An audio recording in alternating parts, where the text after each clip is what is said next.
So guys finally NABARD phase 2 2025 examination हो चुका है। और अगर हम इनिशियल एक्शन की बात करें विद रिस्पेक्ट टू ईएसआई, तो यहां पे सबसे इंपॉर्टेंट आप कह सकते हैं, शॉकिंग चीज बोल सकते हैं, या फिर एक सबसे ज्यादा जो अपसेट करने वाली चीज थी वो ये थी दोस्तों कि एआरडी स्टैटिक बहुत ही कम पूछा गया है। It's all about ESI and there also it's all about current affairs.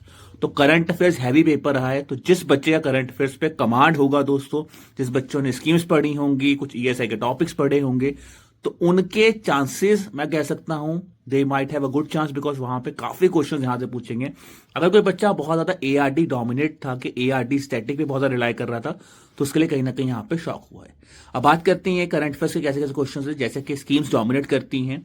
मैं हमेशा कह रहा था कि सिलेबस में जो स्कीम्स मेंशन है उस पर क्वेश्चन आने के चांस ज्यादा होते हैं। तो यहाँ पे एनआरएलएम स्कीम पे ऊपर 3 क्वेश्चन आए हैं, पीएम विश्वास स्कीम पे क्वेश्चन आए हैं दोस्तों, और पीएम एफएमई स्कीम पे 3 क्वेश्चन आए हैं। उसके बाद अगर हम बात करें दोस्तों, तो यहाँ पे एक वुमेन इनिशिएटिव्स के ऊपर मल्टीपल वुमेन इनिशिएटिव्स को लेकर एक पैराग्राफ, एक थीम बेस्ड पैराग्राफ बनाया गया, जहां पे मिशन शक्ति, PM Ujjwala scheme, posh act के बारे में, उसके बाद आपके इंडियन पॉलिटिक्स से क्वेश्चन पूछा गया है on the regarding the women here.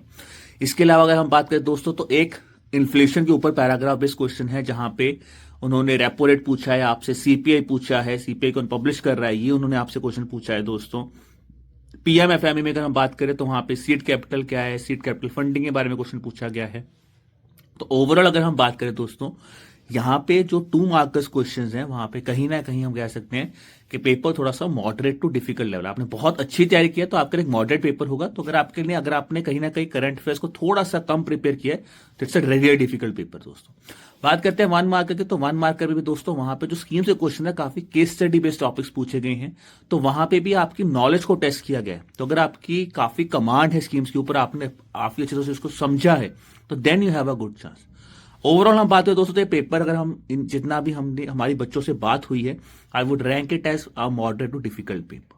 ठीक है, तो जिस बच्चे ने बहुत अच्छी तरह से करंट अफेयर्स पे स्ट्रांग होल्ड रखा होगा, तो he has a better chance, because obviously उन्होंने परफॉर्म अच्छा किया होगा। बाकी अगर आपने करंट अफेयर्स नहीं पढ़ा है दोस्तों, तो इस बार आप कह सकते हैं कि आपके लिए काफी ये पेपर शॉकिंग हो सकता है। So this was all about the NABARD Phase 2 2025 initial reaction with respect to ESI. I really wish you all the best for the examination, guys. ठीक है जी, ठीक है, keep working hard, keep preparing hard. Bye bye.